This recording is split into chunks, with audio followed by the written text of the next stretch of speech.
La dynamique des échanges entre l'Europe et le Maroc vient de franchir un nouveau pas. Cela grâce, je vous le disais, à l'ouverture du port Tanger-Med passager. Il a été inauguré cet après-midi par Sa Majesté le Roi. Aménagé et équipé pour un investissement global de plus de 2 milliards de dirhams, la nouvelle structure accueillera annuellement jusqu'à 7 millions de voyageurs. Reportage Ilham Barada et Moubarak Ibrahim. C'est officiel, le port Tanger-Med passager peut tourner à plein régime. Les travaux sont désormais entièrement achevés. Sa Majesté le Roi visite l'infrastructure portuaire qui accueillera quelques 37 rotations quotidiennes. Le port est à même d'accueillir jusqu'à 8 millions de passagers, soit presque le triple de la capacité de l'ancien port de Tangerville et 600 000 véhicules de transport international. Plus de questions de capacité, d'avoir un port moderne qui puisse permettre de traiter la ponctualité des navires, qui puisse permettre d'assurer un confort pour les clients, pour les passagers, d'avoir une grande fluidité et une grande sécurité au niveau du fonctionnement. Il n'y a pas de commune mesure entre l'ancien port Tangerville et le nouveau port Tanger-Med passager, tant au niveau de l'infrastructure portuaire, c'est-à-dire le nombre de quais d'accostage et la surface de terre plein réservée aux passagers, à leurs voitures, aux autocars et aux camions. Après 36 mois de travaux, la mise en service du port passager et roulier a nécessité plus de 2 milliards de dirhams d'investissement entièrement financés par les banques marocaines. Actuellement, 6 compagnies maritimes assurent la traversée de Tanger-Med-Algésiras avec un départ programmé toutes les demi-heures. Ça permet maintenant de recevoir le passage et les retours des Marocains résidant à l'étranger dans de bonnes conditions.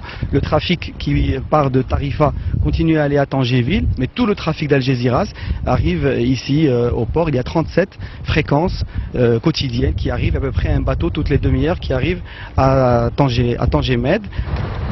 Depuis le lancement de l'opération Transit Marhaba 2010, plus de 90 000 voyageurs et 35 000 véhicules ont emprunté le port Tanger-Med passager.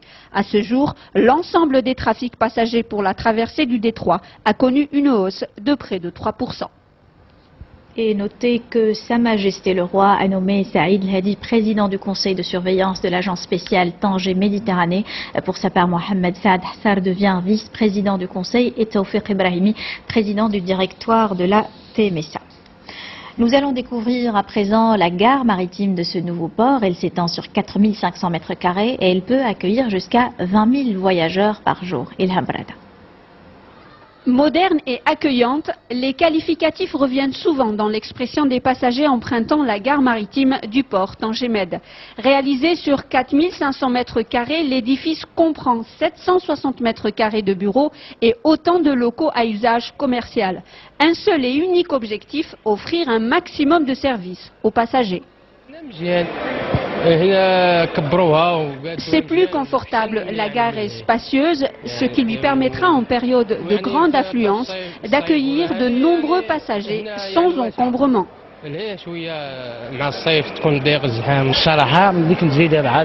Franchement, c'est la première fois que je transite par cette gare, elle est magnifique et surtout très reposante.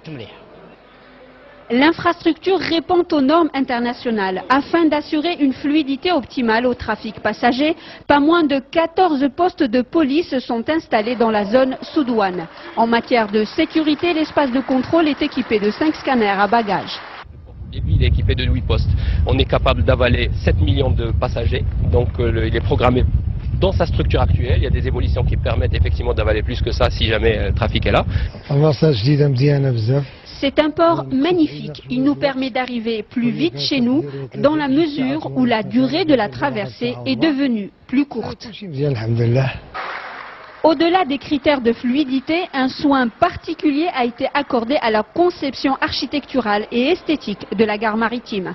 Une manière d'assurer confort et qualité d'accueil auxquels les passagers sont incontestablement sensibles. Et le souverain s'est aussi rendu sur le chantier du port Tanger-Med 2 afin de s'informer de l'avancement des travaux qui ont démarré au mois dernier. Le financement de la première phase du projet totalisant un montant de 7,5 milliards de dirhams a été finalisé. La mise en service du premier terminal à conteneurs dont le concessionnaire est Marsa Maroc est prévue pour juillet 2014. Le port Tanger-Med 2 devra porter la capacité de traitement des conteneurs du complexe portuaire Tanger-Med de 3 à 8 millions d'unités. Sa Majesté, le roi a aussi procédé dans la commune rurale de Jarnhal à Tanger à la pose de la première pierre d'une aire de repos destinée à la communauté marocaine établie à l'étranger. Elle sera réalisée par la Fondation Mohamed V pour la solidarité avec un budget prévisionnel de 97 millions de dirhams. Écoutons Qais Ben Yahya, porte-parole de la Fondation. Avec l'heure de repos Tanger-Med, on va pouvoir apporter des services particuliers aux voyageurs à destination de Tanger-Ville, de Tanger-Med, mais aussi de Bab Sibta, et notamment pendant la phase retour où les voyageurs vont pouvoir avoir accès à des services de procédure douanière de police et à travers cela éviter tous les encombrements que connaissaient les voyageurs les années précédentes. Aujourd'hui, on est heureux de pouvoir mettre ce service à destination des Marocains résidant à l'étranger pour pouvoir améliorer avec les autres intervenants, que ce soit du secteur public ou privé, toutes les conditions de voyage à destination et au retour vers le Maroc.